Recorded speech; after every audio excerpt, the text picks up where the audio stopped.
Welcome everyone to the Pommy and Fazz show live, and I'm joined by my legend of colleague, Big Fazz. How are you doing, my friend?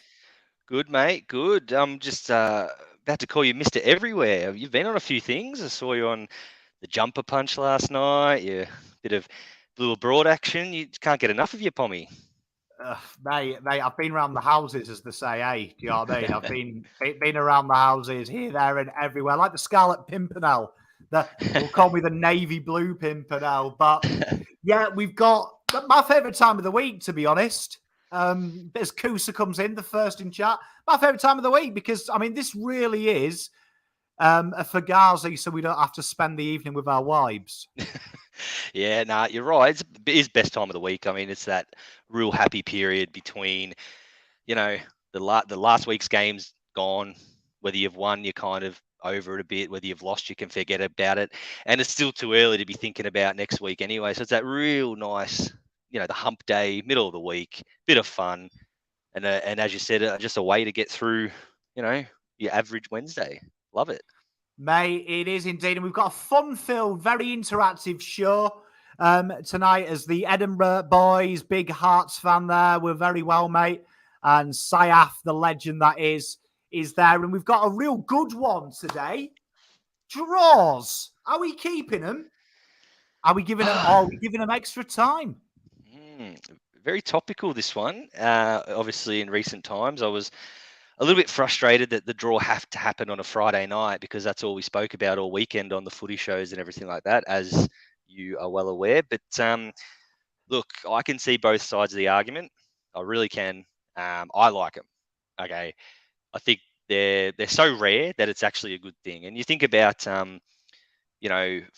things that go down in folklore, like you will always remember the draw. Hey, remember that time we had that draw? Or if you're at the footy with a mate, like, I've been to footies with mates where it was a draw and it's the best. Like I really like them.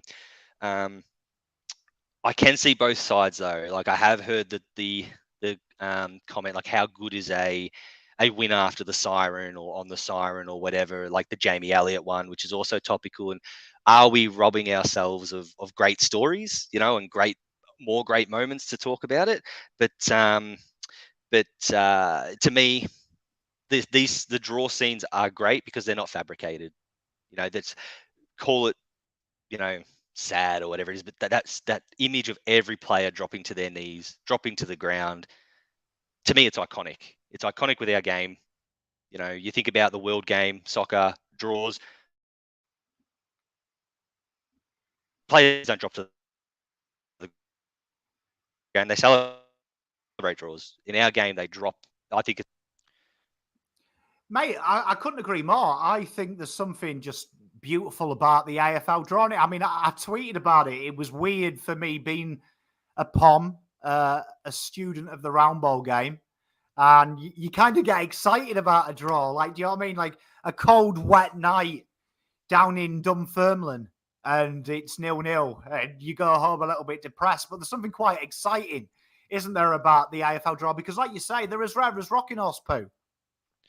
Yeah. And I think as well, I mean, the idea of a draw, be glass half full about it. Don't be glass half empty. Think about it, how that draw can set up your season. Don't think about how it's 2 points dropped. Think about how it's 2 points gained. And like I said, the iconic images, one of the most played images is that 2010 grand final draw where every player just dropped. I will though admit, I do believe that the grand final should go to extra time. I don't like the whole next week thing, but the images are just iconic. You always remember a draw and just keep them. And we change too much, always trying to fabricate new ways to make our game like the Americans. Keep it the way it is. Yeah, you see, I agree with you on this. And I think a lot of the chats are the same. You know what I mean? Keep the current rule. Do you know what I mean? We've got Gav, good day to you, mate. I reckon leave it alone. Mitch, your mate, he loves the hat tonight. It's nice that your mate gives you a compliment once in a while. I mean, he's usually on your case. Yeah, usually he does bury me, but I love a bit of Mitch action. Good boy. But it seems the consensus is, finals, extra time. Do you know what I mean? Draw, keep it the same. I'm the same as well. I think in season, a draw's good. Do you know what I mean? Because it's meant to be a marathon. Do you know what I mean? I wouldn't want people like, let's just say that the draw this weekend. Do you know what I mean? I would have think it would have been very stiff when Fremantle had fought so hard to get back into the game. Richmond really were clinging on and got lucky towards the end to even have that attempt. It would have been stiff for a side to lose it. Like, momentum was with Richmond at that point, but I would have said both sides did. It was one of them draws. You know, if that was 2-2 away to Hibs away, I would have said it was probably a fair result, a draw, wasn't it? Yeah, definitely a fair result. And I think most draws are a fair result. And I agree with Bugs, but they stop messing with the game. You know, love it. Yeah, Daddy Farrell as well nailed it. It's already a physical game. He's spot on. That's Uncle Farrell, actually. Oh, sorry, Uncle Farrell. Sorry, apologies. They're all getting on. It's Chris, Mr. Farrell. Yeah. I apologise. Random question for the audience and you. You haven't prepared this, but let's just say we had an AFL penalty shootout.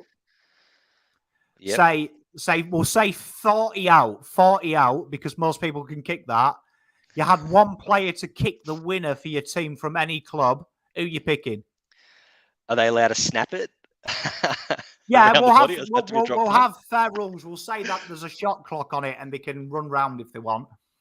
Okay, so like a hockey, like a run round or whatever. Yeah, they can run round, but they've got to take it from that spot. So like soccer, because Neymar does that weird stutter run.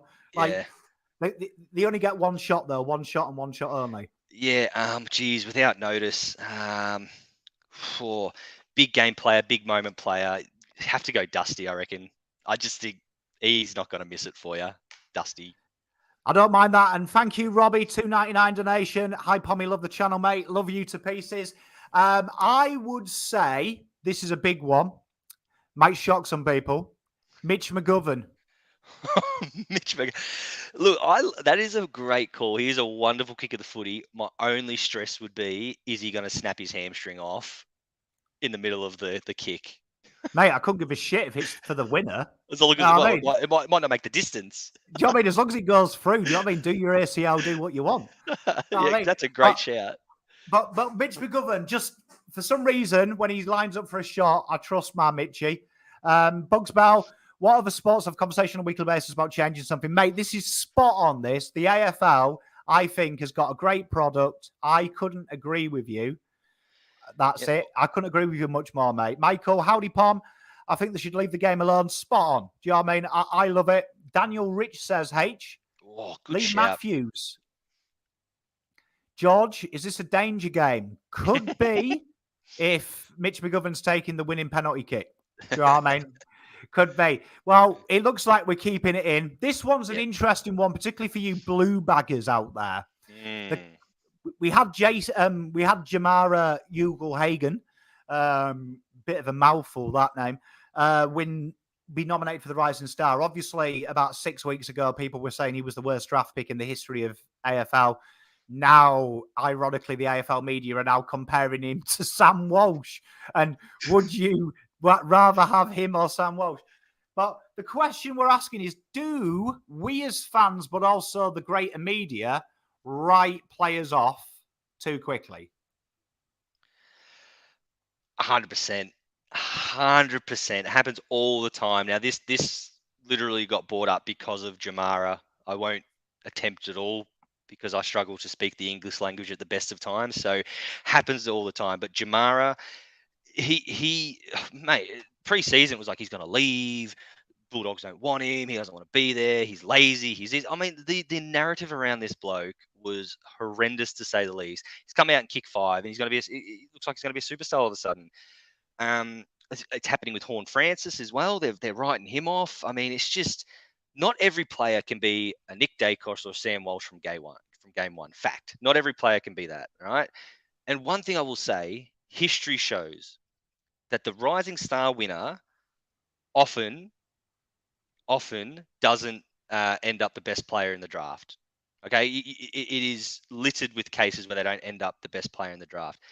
But back to this, Horn Francis and Jamara. I mean, these boys, like they're just boys. You know, we're writing them off.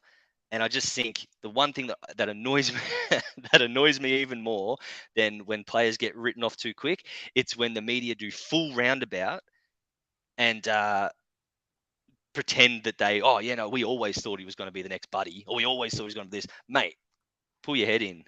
They we write him off way too quick. I don't know if Mr. Farrell's privy to our private conversations, but I can actually back you up there, Mr. Farrell. Fazz does write them off very quickly. I've ended careers, mate. I have ended careers.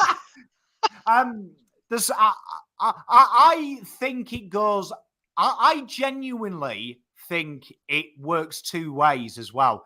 I think a great example, like Rafi here, Jesse Hogan, great example. Do you know what I mean? Came out of the blocks flying. To back up your point, whoever wins it isn't the best. I always think as well, the AFL kind of create this furor as well, because they do them wonderful draft comparisons. So I'll never forget Cam Rayner. All right. Cam Rayner obviously drafted the same year as our great Paddy Dow. If you're a Carlton fan, you may be familiar with him, particularly if you've slid into my DMs, because it's all that ever gets texted me now. But he was compared to the great Dustin Martin after that 2017 year, which was the same week they wrote an article, was this the greatest finals performance? So I do think some players come in with an expectation that because he could be Dustin Martin, it means he's going to come in as 2017 Dustin Martin. But I don't think real fans do, if you know what I mean. I think, like, I saw Gav here talking about O'Brien, Plowman. I don't think O'Brien copped as much hate as probably where his pick 10 comes from. In my opinion, I think that a lot of people just expected him to be like Cripps and not realised his wing position. I think there was a bit of a misunderstanding. But I think he's playing like a pick 10 now, and I don't think the media talk about it. But I agree with you with the chopping and changing, because like you say, start of the year, Beveridge doesn't want him, waste of a pick. Has it cost them a rebuild in the future because they had to give up a few first rounders to get him to match the bid? And then in reality, you don't see him. Do you know what I mean? And then suddenly now, oh, is he the next Buddy? Oh, I think he's a little bit better than Sam Walsh. It is that. I think there's a tendency for some. I actually would put a caveat on they write off forwards and defenders very quickly because they don't appreciate the length of time it takes to become a key forward or a key defender. And I think midfielders get written off or overplayed very quickly because it is quite easy to rack up 25 touches and do fuck all with it. Yeah, no, and I think you're right. And I think it also works the other way around as well, where, I mean, we're seeing it at Carlton a lot where I'm going to use Paddy Dow as an example. I promised myself I wouldn't talk about him this week, but yet here we are once again. If Paddy Dow was pick 30 and not pick 3, people would say delist him. But people get so caught up in the fact that he was a pick number 3. He's got to be good. We've got to play him. So it does work both ways. It certainly works both ways. Yes, we're too quick to write off young players, but I also think we hang our hats on, oh, geez, he was a pick in the top 10. He must be good for too long. Or, you know, someone like Paddy Dow or whoever, Jared Brand is a great example from West Coast. Highest draft pick, got delisted by West Coast, practically goes to GWS. If he was a pick in the 40s, he wouldn't have even got picked up. He wouldn't have even been looked at. Petrevsky-Seton, same example.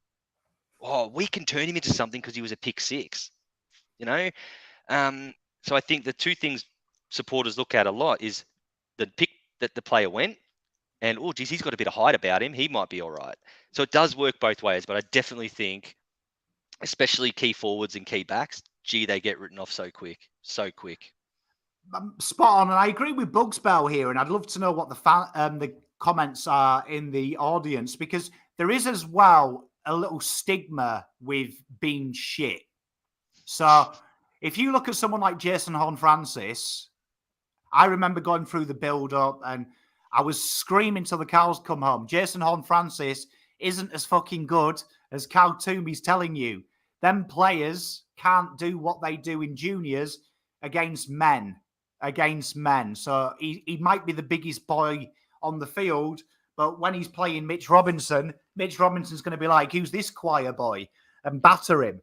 Do you know what I mean? So they built him up, but he gets away with it because they start saying, well, maybe there's problems at North. Maybe it's because North is shit. Which, to back up your uncle's point, old mate Paddy Dow had to play on the ball straight away. Now, if you look at someone like Chera, who played just 10% less time on the ball purely in juniors than Chera did. I mean, Chera played 10% less than Dow. He did float on the wing a little bit. A big thing there was when he went to Freo, he got to live at halfback flank. Lots of time on the ball. And some of his deficiencies that probably had Dow ahead of him were ironed out, where Dow just had to go straight into the furnace because Carlton was shit. But I don't think anyone started talking about Dow being a letdown really in the media till this year. But even then, they say, oh, well, it's the nature of the beast. Carlton had to play a player. Do you know what I mean? And that's probably why. But if we were Richmond, they would have been like, mate, oh, Dow's shit. Oh, what a wasted pick. So I agree with Bugsbell there. I do think that there is an element there of players kind of getting a bit of a hall pass depending on where the teams are in the ladder as well. Yeah, definitely. Definitely. Spot on. And I don't think that's right. I really don't think that's right, because I think if you play because I would say with Jamara, and they've also got Darcy there, who's going all right in the VFL, another early pick. Yeah. How are you going to break into a top 8 side as a kid? But I would guarantee now if Darcy and Hugo Hagan played for North, they'd be leading the line. And we'd all probably be saying, fucking hell, Hugo Hagan looks good. And as Rafi says here, Harry Mackay was, again, a key forward who, if you remember, Bolton dropped him. And suddenly the media were like, oh, wasted a pick. Charlie's injured. Harry's not playing. What have Carlton done? And again, key forward. No one really buys it in. But your point is so spot on in regards to Jamara and Darcy with the Bulldogs. I mean, we're talking about a team who played off in the grand final last year. You know, it's easy to say it now because they've had a bit of a rough year and whatever it is, but you're not debuting an 18-year-old or playing an 18-year-old that much in a forward line that's playing off in grand finals, are you? But you're right. If they were at a North Melbourne, even an Essendon, those types of Hawthorn, those types of teams, they'd be playing every week, and you'd be thinking, geez, they've got this right. And the sad thing is, it's just taken Jamara a 5-goal game and a monster goal in the end for people to say, hang on a minute, this bloke's not too bad. And it's actually quite annoying. It is. And it's one of them things, isn't it? And I want to put this out there because Adrian, I know he's a big Dow fan, and quite rightly so. I'm with Bugsbell here. I think the jumper comes first. So to me, I don't really have an affinity to Dow. I like him, but I'm more that. But I do want to put this point across. If you look at Adelaide, their young stars, they've pulled them out. So Rochelle is a great example, was killing it.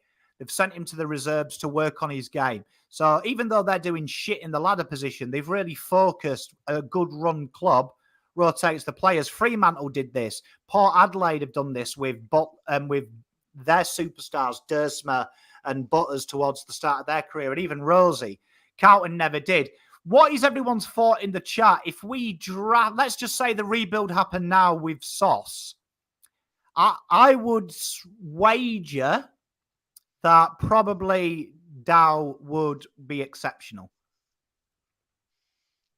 Yeah, I mean, it's hard on any young player walking into a basket case of a football club, and whether you like it or not, the Carlton Football Club was a basket case of a football club. And it was. Oh, mate. Jeez. You know, I've seen vaccination strikes that went more smoothly than the Carlton Football Club. So so no one was going to succeed then. But now, you know, it looks like everything's going smoothly. The players that walk in are walking into a good club. It's just, everyone always says, and it absolutely makes me laugh when the media come and say, gee, Richmond have a great history of drafting good players. Gee, Geelong have a great history of drafting good players with late picks. Mate, they're walking into wonderful clubs. Of course they're going to be good. Like any player that gets drafted is good. Like they're good enough to get drafted. I've always been the belief that sometimes it's about luck where you go. I stand by. Actually, I'm going to get probably chased out of town here. Joel Selwood, 350 games, right? Great player, awesome. I have often said, so that was the Bryce Gibbs draft. I have often said that if Geelong picked up Bryce Gibbs and Carlton picked up Joel Selwood, Selwood would have still had a good career, been a solid player. Bryce Gibbs would have been a 3-time Brownlow medalist, premiership player, superstar of the game, now celebrating 350. I will die on that hill. Obviously, you can never prove it, but that's what happens when you go to a great club. Mate, I agree with you, and I think that, and firstly, thanks, George, for your beautiful comment, mate. I love you, mate. You're a legend. I think you're spot on. I think now draftees will be excited about coming to Carlton because I think we have a wonderful development, a wonderful system, a great structure. And like people are saying here, I agree, he doesn't suit our system. I think we would have molded him into the system. And I think, unfortunately, the system that Dow came into suited his game because he was going to be the superstar, and now it slipped him by, and he'll fit in. And well, I'll put this out to the audience. What do you think Dow's worth? I think if I'm Geelong and Richmond, I want to pay a maximum of a third. If I'm Carlton, I want a second. So I'd say it'll be somewhere between there. What do we got? Pick 52 for Petrevsky-Seton. Dow's probably worth pick 51 then, I'd say. Like, I mean, let's be real.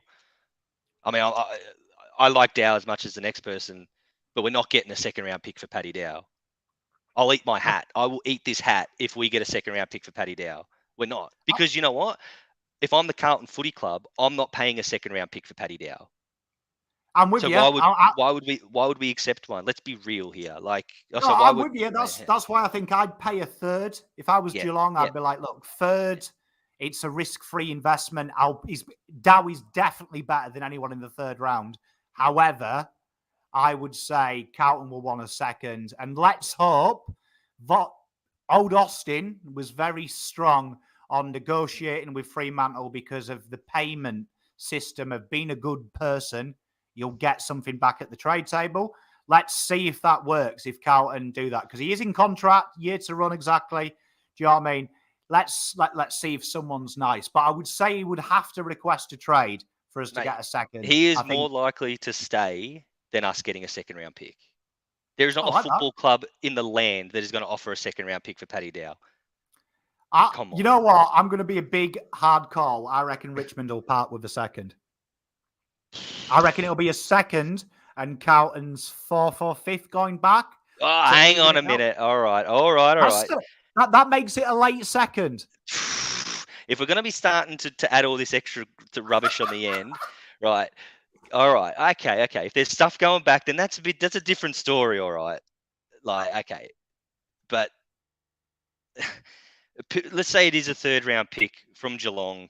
I mean, they win the flag. What's their third round pick? In the 50s, 37, isn't it? But from memory, I don't think they've got it. Yeah, come on. All right. Well, maybe we just do a little wager at some point. Steak dinner on me. All right. Steak dinner on you. We'll go live having a steak dinner. But I agree with Sean. I think if I was buying him, I'd want a third. I'd want a third. But he's not still a topic. We got sidetracked, cows. You know me, Queen of Chat. People asked it. But do players right off quickly. I think we'll put that in the bin. And this one, Carlton fans, you're going to enjoy this because I've gone deep diving into the world of analytics for this year. And this is going to turn you on. So what we've done is, just to refresh your memory, this is the ladder table as it stands today. And we're calling this the weird and wonderful world of ladders, what probably everyone's uncle is subscribed to. And that's what the ladder looks like now, as you can see, fairly straightforward. Shouldn't be too many questions in the chat about that. But this is interesting. So what we're going to show you now is the first quarter. So if the game's finished at the first quarter, as you can see, not a massive amount of change. Sydney and Fremantle, slow starters there. Interesting to see Hawthorn and Richmond. Yes. Very big fast starters. very quick starters come out of the blocks. Interesting. Carlton like to get themselves out of the door early as well. So nothing too dramatic. It does get very interesting, though, as we go down. So I want to show you this one. This one is very interesting. Look at that. Look at GWS and Richmond. Richmond's first halves, impeccable. So this is if the game ended at halftime? So this would be the second quarter, just the second quarter. So they only played the second quarter. Yeah, right. So that's Carlton's obviously biggest strength, their second quarter. Look at Richmond, their second quarter. GWS, my God. Wow. It's interesting because you can see Vossi's modelling it on the Matthews philosophy, where he believed you beat sides up early. Just remember Lee Matthews as well, because it gets interesting towards the end. So that looks, if we combine them two halves, there's your ladder. Carlton would be fourth in the table. And very interesting to see that the top two sides in the league have the same system as Carlton. That so halftime, that's what it looks like. I find it fascinating as well that same amount of wins. So you look at Carlton, 12 wins, but if it's still the same amount as what we have, but being fourth instead of sixth. So that just means we obviously drop off a fair bit at halftime. Look at Brisbane. Brisbane's first half down at 8th. Collingwood's first half. That surprises me because I feel like they've kind of held on late in games rather than come home strong. So Sydney, so they obviously come home strong. So it's interesting to see those top 8 teams, but the Geelong and Melbourne, they're a big standout, and Richmond obviously can't hold on. Well, I can answer some questions here that's really interesting. So this here, you will find in the last 20 years of AFL, so the modern day era, we'll call, there has been a lot of focus in sports psychology, and this actually transcended my golf career as a professional golf coach, that the old adage is finish strong. Sports science has actually shown numbers on the board are worth double theoretical numbers. So you find now that historically in golf, the first couple of rounds, teams come out of the block and the third is a rest in our third rounds. Same with football, in soccer, get the lead early, control the game. Same with AFL. So you can see there that the top teams traditionally will finish half. But this is the interesting one, this is the third quarter. Now, a lot of sides here, this is the old school Premiership quarter. This is for those going way back, the third was the time to go. You can see there that this is traditionally, and we've seen it in game, and we've kind of had a bit of a change up in the second half of the season. If we did this just from round 9, Carlton would actually rank 5th here.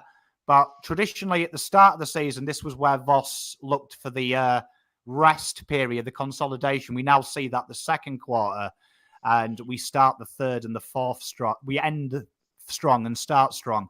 But this is an interesting one here. You can see a lot of changes in the third quarter if you just played the third quarter. Yeah, so Geelong and Collingwood, clearly big drops from where they are. Melbourne, look at us. Yeah, massive drop. Melbourne thereabouts. But I think, the point you make as well about start strong and control the game. Well, we often say, it takes more effort to come back than it is to get in front. So you kick the first 6 goals. We'd often say about Carlton under Teague, oh, gee, we were 6 goals behind, but gee, we came back and could have pinched it. But you never really could have, because you took all that energy to get back into the game. You were never going to finish it off. Yeah, and like Sean says here, flies out of the gate, often win by pretty much the same margin as the first. Interesting fact, a good mate of mine who is into the gambling makes a lot of money on the live bets to back up Sean's theory. At the moment, he is 652 units up over 2 years of betting against the betting patterns at the first quarter. If a team leads, very, very hard for them to come back in our game style. And this is just the fourth quarter, no surprise. The pies in recent weeks are there, but you can see Sydney very much heralded at the moment. If you read Lee Matthews' article early in the week, these are one of his picks to win the flag. And as you can see, good day to you, Michael, as well, my Danish mate. You can see Sydney right at the top there. And Melbourne, interesting enough, this has been an issue all year. Their fourth quarters have been horrific this year. So basically that says if you're with Melbourne at 3/4 time, you could run over the top of them, a la the Western Bulldogs. You know, it just says you need a good lead against Geelong at 3/4 time or Sydney, otherwise they'll run over the top of you. And Sydney, if you remember back to our game, they nearly did run over the top of us. So having that handy lead, that 9-goal second quarter really won that game. These are fascinating ladders. Spot on. And this second half, this is just the second half. So you start the game 0-0 at half-time, play to the end. Very interesting, this one, because you see Carlton feature here. So you can see a few sides here as well that have started well, but slid just a little bit on the ladder. And this is something that this is really, when you're looking at this data, what this tells you is inexperienced sides are still finding their systems. So the systems that are regimented in this side, Sydney, Brisbane, Geelong, Fremantle, have very ingrained systems, very regimented systems with new players. Geelong have managed to recycle players. That shows a sign of a very stabilised system, And that's something that obviously Vossi has been talking about a lot, that he understands. And it's interesting, Carlton's second half at the start of the year, average kicks was 62%, 78 in the first half. Back 9, it's flipped. And Carlton actually kick more accurately towards the end of games than they do at the start and genuinely have a shorter ball movement. So it's something that obviously Hansen and co have actually actively worked on. And I think you can see it. You can certainly see it. And sometimes, that was very good analysis. And sometimes, you say things can be over analysis, but sometimes a duck is a duck. You're a great starting team and you fall away. But it'll show, those ladders will show, you want to start well. 5-goal first quarter, 4-goal second quarter, something like if you can get 7 to 10 goals at half time, you're probably going to run away with the game. Mate, interesting. One of the analogies I've used before on the show, and it's something that I used to use. I used to love coaching professional golfers, the art of match play. It was something I was very strong at because it's the only time in golf we get to fight each other. Do you know what I mean? Fight each other. That's a great comment by Liz as well. Liz, first of all, big shout out to Liz. Happy birthday. She's a really good friend of mine. Happy birthday, Liz. And she's a very astute football watcher. She knows a hell of a lot about it. So that's a really good call, Liz. We've got some phenomenal girls in chat as well. We've got Sandra and the legend that is Carl's very strong. And George, I didn't mean to be serious. I'd just driven 3 hours to Jumper Punch straight after the game and not had a beer. So, but this one is the most interesting one. So I used to use this analogy in golf that if you start well in match play, you can beat your opposition up because it is very hard to chase. And if you've ever played a one-on-one sport, whether it be tennis, whether it be golf, it's really tough if you're chasing down a lead because suddenly you scrap your game plan and try and claw it back. And it's very easy if you're free. I always used to say, get 3 holes up and then you've got a mental fuck up where you've got a get out of jail free card. The pressure's off and you've got to put the pressure on. But this one here subscribes to, I read a book the other day and it had a quote from Lee Matthews. And Lee Matthews said, he used to think goal and a point. And it doesn't count if you win a game by more than a goal and a point. He used to set his teams up to believe they were 7 points down at all times. So if they worked on that philosophy and got a goal and 2 behinds up, they could really, if the game was tight, have a couple of shot margin for error. And that was the psychology. So what we've got here is the Pommy 7-goal table. So what this is the table if you started at a 7-point aggregate. So you were 7 points taken off, right? So very interesting feedback here. Brisbane are the best side in the land. Geelong, not much of a change. Richmond, Just shows how lucky or unlucky they've been. But I want to alert you to two clubs that I enjoy talking about. Number 6, the Quenton Football Club. And what this shows, if anything, is it shows the ability to control games. The ability to control games. That when Quenton have played well, genuinely apart from 2 games, they have literally put the sides to the sword. Look at 13th with a 9-point thing. So what that says there is this is the same argument that many people used to keep Teague last year, was he won games. And I was a big advocate of, well, because if the other side's kicked 1 goal, we'd actually be 14th, we'd be 15th, we'd be 17th. This shows you here levels of ability to control games. And interesting enough, if we go back through the last 15 years of the AFL, the top 2 sides, the finalists, feature very high in that ladder because it's their ability to control football games. So, hey, look at that, eh? Somehow Pom managed to find a way of bullying Collingwood. Mate, could they be the most fraudulent team of all time? We'll wait and see. But love it. I absolutely love it. That next level analysis, you'll get that nowhere else. Don't turn Fox Footy on. Don't turn that rubbish on. Come here. This is where you get the next level analysis. Can I just say that took fucking ages as well, right, to do. And one of my mates was fiddling about on Champ's data with me while I was at work, while I was doing that. And he'd never seen the back portal of Champions data and accidentally found the first 5 tables you saw already been done after I'd manually done the maths. I was absolutely seething. He was like, oh, Pom, mate, look, there's just a 3rd quarter ladder here. And I'm like, shut up, dickhead. And then he showed me it. And he was like, have you done a 4th yet? And I was like, yeah, I've just finished it. Absolutely seething. Absolutely seething. So took a bit of work, but thank you very much. That was really enjoyable. That was, I just thought, a bit of note. And to give Collingwood credit, I'm not saying it's luck. Obviously, they come in hard. But what that really, if you look at the 7-point ladder as anything, look at this as a sustainability ladder. It's a measure of consistency. And it's why a lot of the coaches are saying that the dark horses this year and teams that they're worried about are teams like Richmond if they get to finals, are teams like Brisbane, are teams like Geelong, because it shows that a very, very good control of the game. And that's something that Geelong battered us with, the ability to control games. And it's something that Quenton will learn. And as you can see by the table, they're slowly learning, but it's something that comes with age and experience. Yeah, no, fantastic. Awesome work, mate. Well done. Well, this is exciting because we can all be friends. Collingwood, Quenton, yes. Essendon. Well, not Essendon, but yeah, we'll let the Collingwoods in.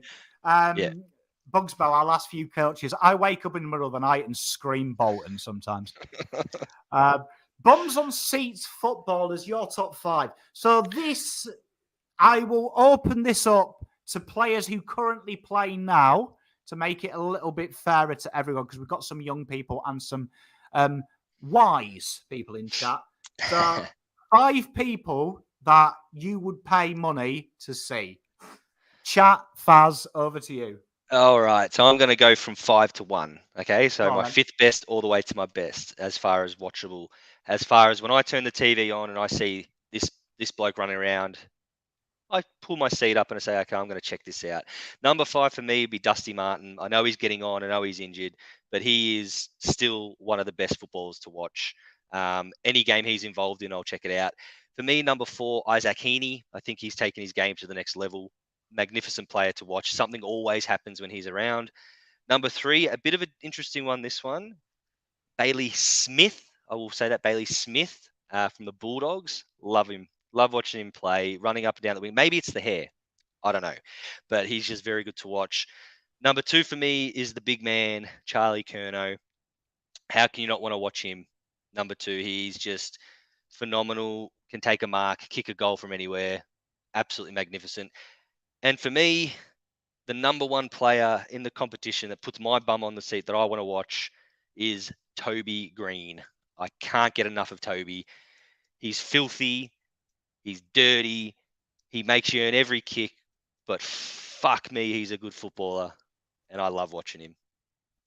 Hey, mate, not bad. I like that. I like that. I think that's fair. I like some choices in there as well. I mean, the Toby Green one. If you watch the live watch along, he copped a little bit. To be fair, he copped a fucking lot. To be fair, so, but I have to admit, filthy as. I have to admit, he's one of them people that I would pay to go and see. To answer your question, anyone who is playing now was the rule. So we've got some really good ones here.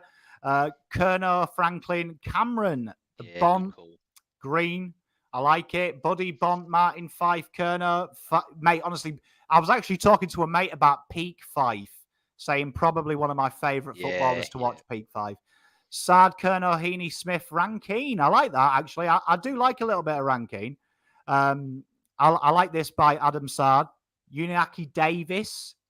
I do like that. Toby, I like that. Pendlebury, Bont, Tracker, and Franklin. I don't mind it. Okay, so here's Poms. This will surprise a few people because there is how many have I got? 1, 2, 3, 4, 5. Oh, I've got to delete someone. Okay, I'll delete you. Okay, right. So I've gone to be a bit different. Nick Dacos in at number 5 because I am a fan of my juniors and I'm a big fan. Number 4, Marcus Bontempelli. Number 3, this will surprise people. Tom Stewart. Ooh. Absolutely. I'm a bit of a whore for defenders, and Tom Stewart, I love an intercept marker. Number 2 is Sam Walsh. One of my favourite players of all time is Sam Mitchell, who I grew when I first came over here. Always like Pendlebury's ability to find space, and Walsh, for me, I feel like he's a young Pendlebury's ability to find space and do something. And number 1, I think, is probably the least surprising thing in this show. Charlie Kerner, tell you, goal scorer. Do you know what I mean? I'm a huge, huge fan, but they are my 5. But throw a defender in there. Defenders don't get enough love in the AFL. No, I agree, and it's actually embarrassing for me being a former defender in the round ball that I don't give defenders enough love. But that's a good call. Great call.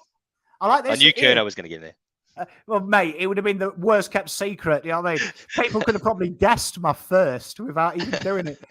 Charlie Kerner, Bolton. Oh, Shy Bolton. I downgraded him. I'm like Michael, best and fairest, best champions of the fair players. I can't stand Toby, so I can't put him in. But if I was honest and he played for me, he'd probably be my favourite player. And Shy Bolton would probably be my favourite player. Shy Bolton, Mitch in chat, he loves a bit of Shy Bolton. So Charlie Cameron, I love him as well. Sard, mate, great spot. Saif said Sard as well. He is exciting. You see, the Petrarca thing, maybe I'm a melt. I don't get excited by Petrarca. Like, you know what? You'll see what I mean, but I'm not a fan of Track. He's a good player. Scott Pendlebury's universally regarded as a champion. I'll pay that. You know, I know he's a pie, but I admire Pendlebury. Does Pom sleep with Charlie Kerner? I've put a Charlie Kerner face mask on Zoe before. Ablett Senior. Charlie gets the crowd roaring. Ben Mackay. Hey, tell you what, defender. Who did you delete? I didn't delete anyone. Oh, who did I delete? I deleted Adam Sard. He was 6th on my list. I had 6. So I thought I'd keep one. I wouldn't keep one. I wouldn't let Bolton name my missus. Mate, I'm with you. Petrarca is a machine, plays on habit. He's a machine, yeah. I don't know. I just find he's you know, there's them players in the AFL that are just really overrated. And like they could shoot someone in a supermarket and the press would be like, why are people walking into bullets? Yeah. I know it's one of them players. I know. Yeah, gets away with a lot. You know what I mean? I agree with this. Jamara Hugo Hagan. Why can't he be called Bob? He's going to be fun to watch. Saif, $15 donation. What a superstar, mate. Thank you. I love Adam Sard and I love you, Pom, just to make the same amount. All honesty, though, best halfback in the league. No questions asked. Spot on, mate. Good night, my friend. Pom is the spare room and Charlie banging his wife. Apparently, I'd go in there and make him a cup of tea. Do you know what I mean? I'm going to be honest. And we go to everyone's favourite part of the show, unpopular opinion.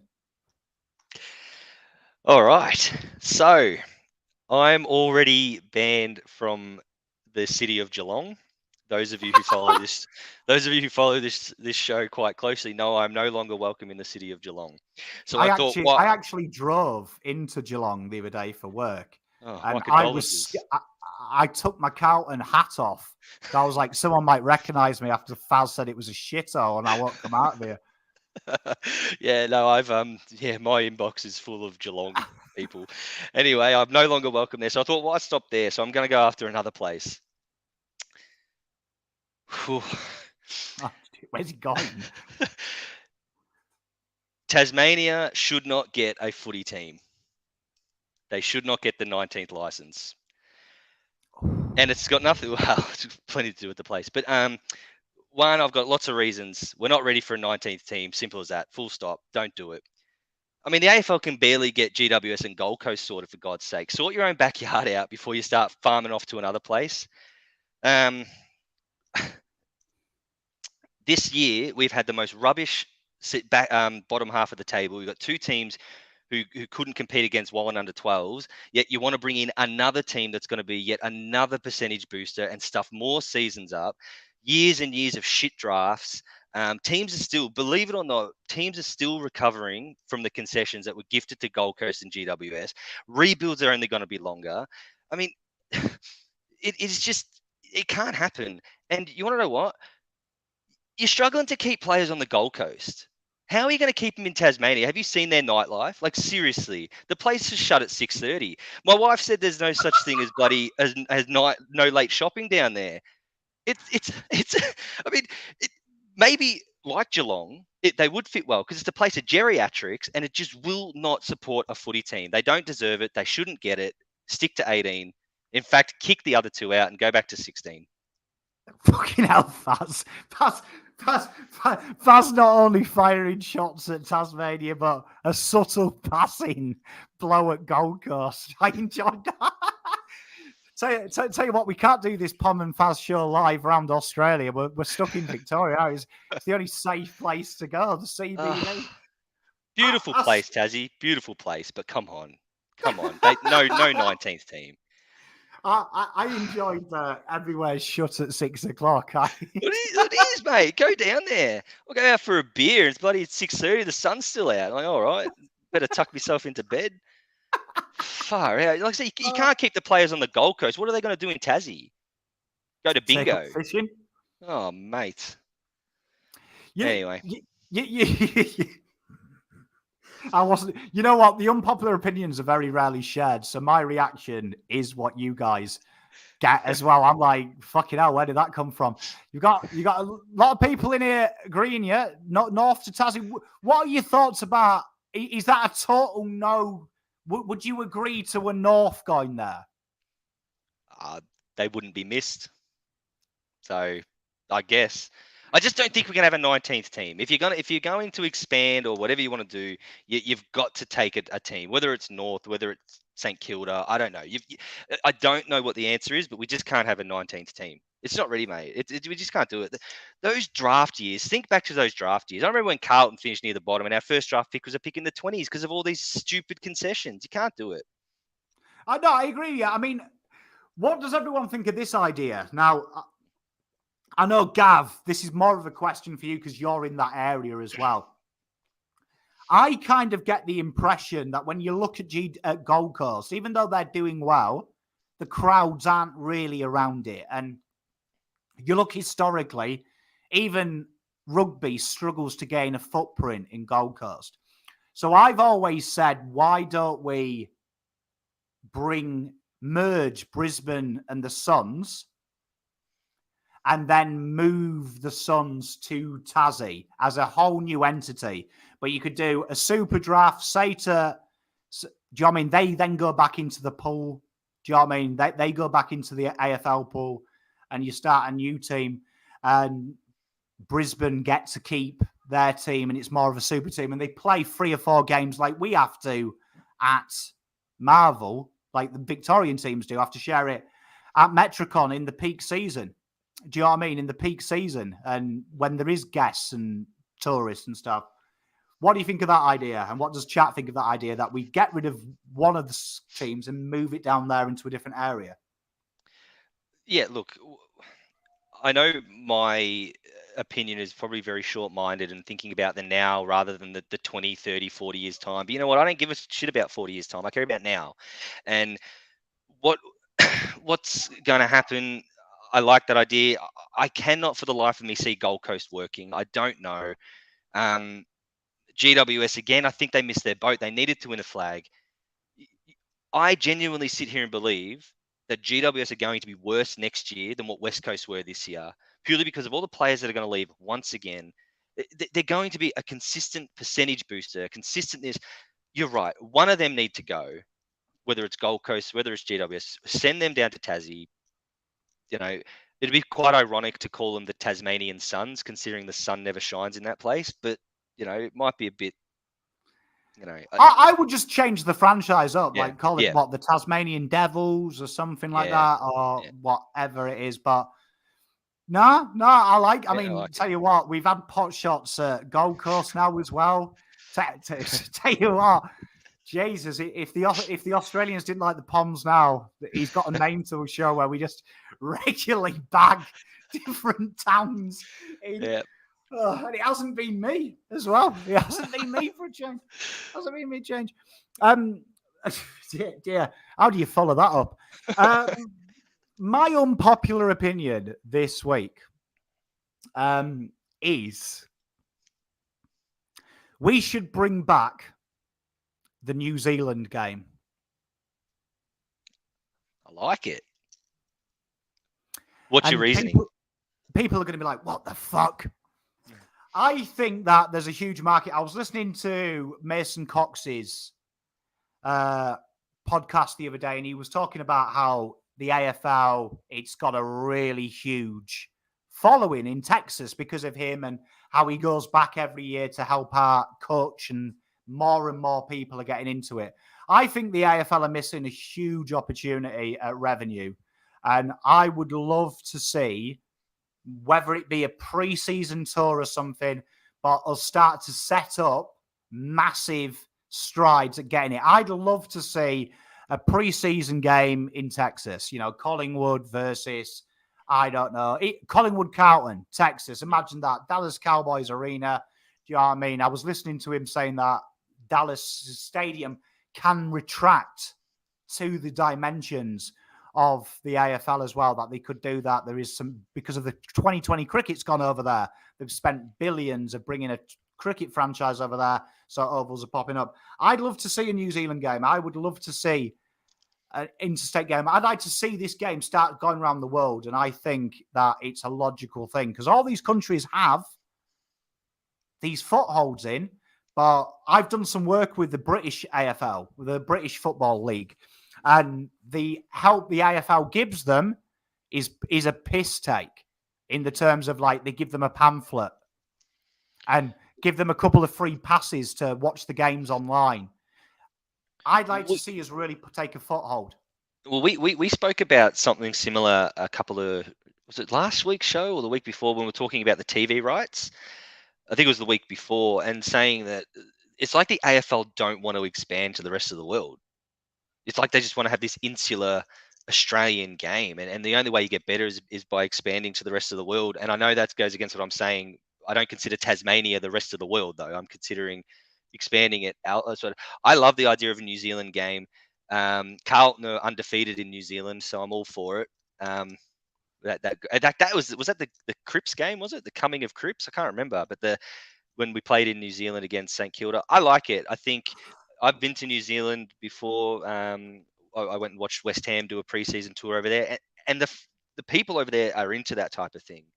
But I will say, whatever the AFL do, whatever they do, whether it's interstate teams, different country, they need to get new people in to do it right, because the way they've been doing it is going to be completely wrong. They botched the game in China. They've botched the games in New Zealand. They've botched the fixture. They everything they seem to touch is turning to shit.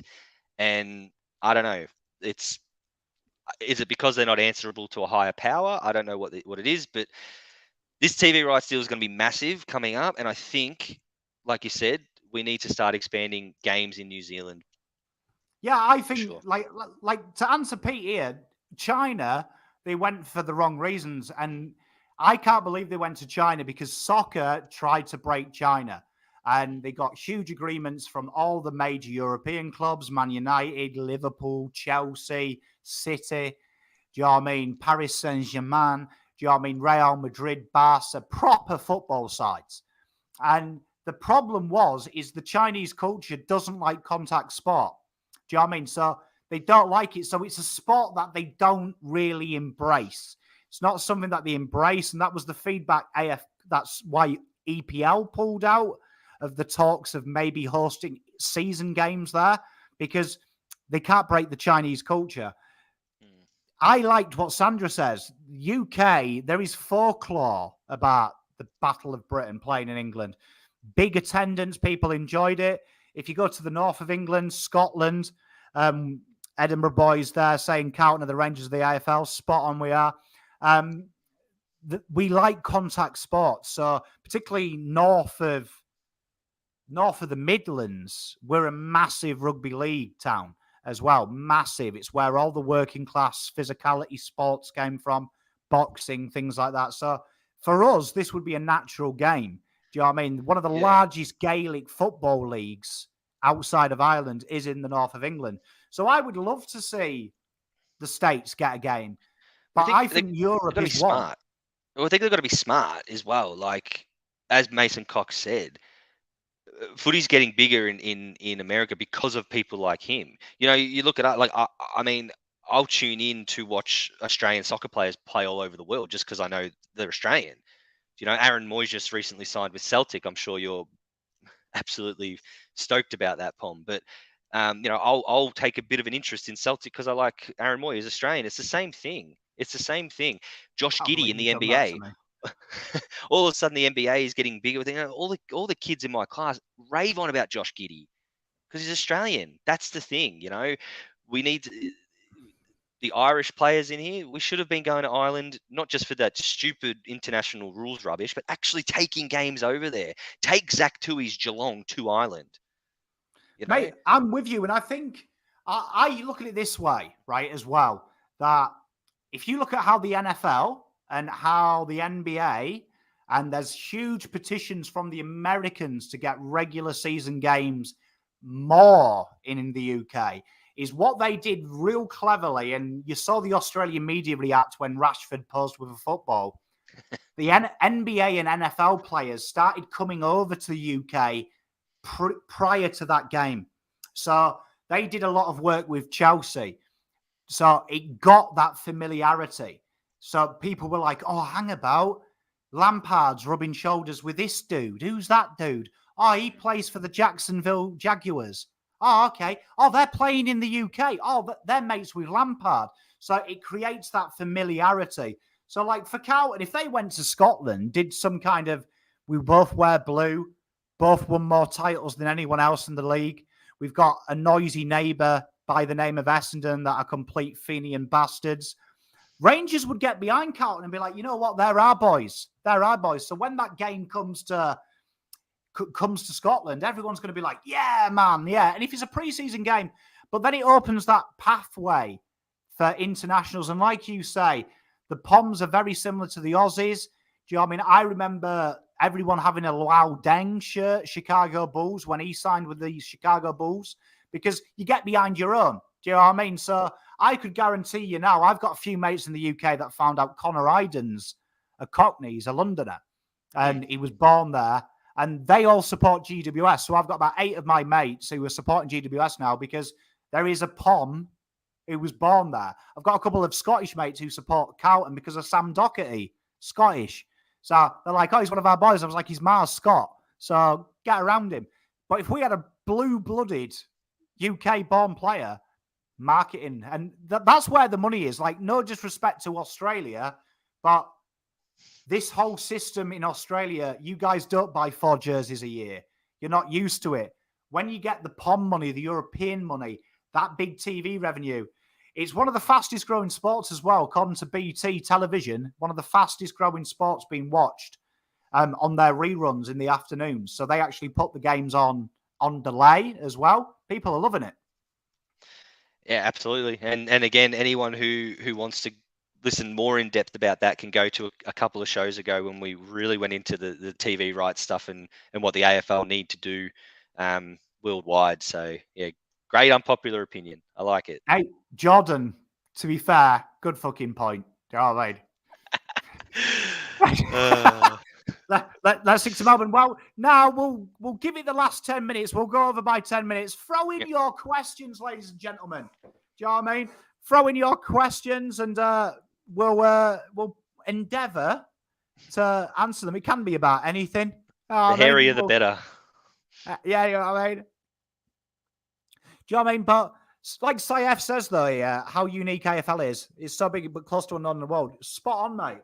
I like loads of people that I've introduced them to who've watched it. They get so excited about it and they get hooked really quickly. It's easy so to get unusual. Hooked. Yeah, easy to get hooked on. Like for me, this is the greatest game in the world because there's something always happening. Yeah, no, I agree. Will Rangers take the piss out of Livingston? Oh, mate, be about 4 goals. 4 goals. We're flying at the moment. We're flying in pre-season, that is. Jack Ginnivan's not... I'll tell you what, I knew Mitch would ask a question that's controversial. Disgrace to the game or had it coming? Oh, this was my backup for my unpopular opinion. He had it coming, didn't he? Maybe not 100% his fault, but certainly the AFL set him up, or someone set him up. He had it coming, and just like, you live and die by the sword, young Jack, and you want to pop your head up, you're going to get it ripped off. And unfortunately, it definitely was a free kick. I will not argue that. It was 100% a free kick, but was I upset about it? No way. I wasn't upset about it. I knew it was going to happen, though. I think we talked about it that week, saying that my worry was when they started fiddling with the rules, you're going to give some dickhead a license to decapitate him. Yeah. And when the free kick's not called, that poor kid potentially... I agreed with Lee Matthews today. Potentially now, Mason Cox, he put a great tweet out saying you want to protect the head, but to make an example of diving, you're risking someone's head. Yeah. They got it all wrong. I think it's a bad look for the game because all it takes is, and I hope to Christ it doesn't happen, is one of them tackles goes wrong and he breaks a spine or a disc. And okay, yes, you can argue he's brought it on himself, right? I will say, yes, that's true. Do you know what I mean? He did. He has manipulated the rules, which the AFL allowed him to do. My concern is, though, if something goes catastrophically wrong, which if it keeps happening like that, I think he was lucky Mason Redman went off injured because God knows what would have happened because Redman didn't even have eyes for the tackle. He had eyes to hurt him. And he lingered it. He lingered it a long time too. So, yeah, it's not great. But, yeah, the AFL have backed themselves into a corner and there's only one way out of it. Unfortunately, they either readdress it and change it or someone's going to get seriously hurt. So... Yeah, I'm with you. Great question as always, Mitch. Thank you very much. What else have we got? Final 8 predictions in order. Your dad's throwing out the proper man questions here. Go on, Fazz. Off you go. All right, I'll just quickly bring it up. So I'll rush it through without knowing rundown. I think Geelong will finish on top. I think it's set, to be honest. I'm going to take the easy way out. Geelong will finish on top. Melbourne second. Brisbane. I think Collingwood will finish third. I think Brisbane will finish fourth. I think Sydney will finish fifth. Sydney will finish fifth. Fremantle sixth. Carlton seventh. And I still think Richmond will finish eighth. The Doggies. Their next 2 weeks are huge for the Doggies. I still think Richmond will finish eighth. Actually. I'm going to be brave. I'm going to stick to my call that the Doggies are going to fuck people's finals up. I've got Geelong Lions, Fremantle Demons, Sydney Carlton, Doggies, Collingwood. So you think Collingwood are going to drop that far? I legit don't think Collingwood will win another game. Mate. And that's not me taking the piss. I just genuinely think that some team always has squeaky bums. I would love you for the rest of my dying days if that comes true. Do you know what I mean? So, sorry, Ben. I love you. It's a gut. It's a gut. Yeah. And for your sake, I hope I'm wrong, because there was another question here. Who do we want to play in the finals? I would love Rowan to play Collingwood. I would love Collingwood first week of finals. Yeah, Collingwood would be nice. I'm a bit of a strange one because I've got a little bit of a different reason. I'd love to go over to Sydney and beat Sydney in Sydney in our first final. I know that's going to upset Carlton fans. Like, but I want to go to the game. Sydney pantsed us in the last time we played finals in Sydney. I want to go over there and pants them, come back here, and then go on from there. But I'd love to go over to Sydney and do them. A bit of herstory, isn't it? Yeah. Yeah. Sports clips, Sardi's or Green Specky? Whose was better? Green was over a 200-centimeter player, but I reckon Sards was harder. Sard at full stretch, hands out, was definitely harder, but I think Green getting over a 200-centimeter player was great. They both landed like cats.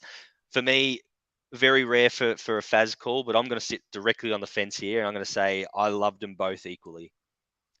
Hey, John, I think Sard, because he nailed his landing. Stuck his landing like a champ.